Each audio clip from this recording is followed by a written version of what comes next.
everyone, I'm Ashley Van Octon with Central Michigan Life. We are here with Jake Peister, who is a triple jumper for the men's track team. Jake has gone through something that he continues to live for every single day, and we have him here to sit down and tell us all about it. One of my best friends from high school's name was Joey.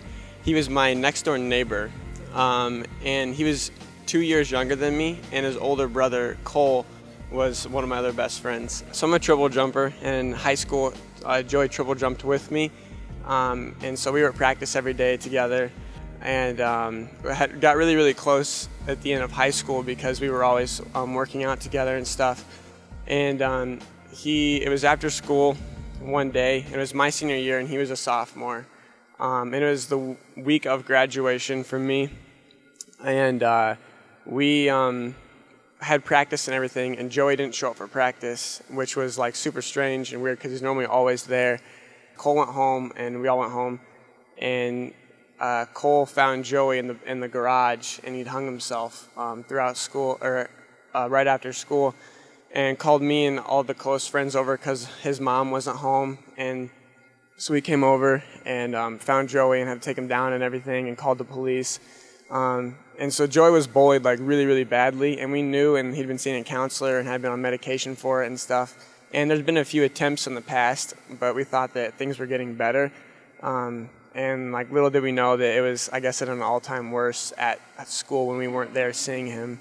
So that next day, like our kind of whole track team decided to like go and compete for him.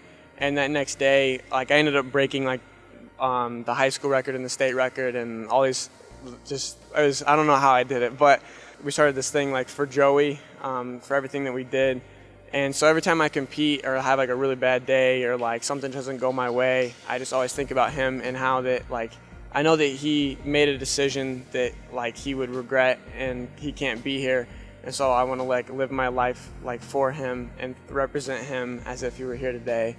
Me and his brother and a couple close friends that I have still kind of hold it over our heads that that maybe that we could have done something to help him so that he didn't ultimately make that decision.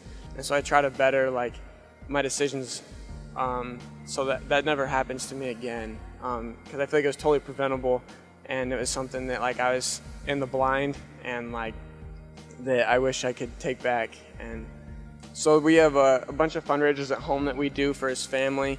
We did a bunch of fundraising for the funeral and all that stuff, and we also started a scholarship for Joey at the high school for the soccer team and the track team. So there's a scholarship every year that gets put towards a student.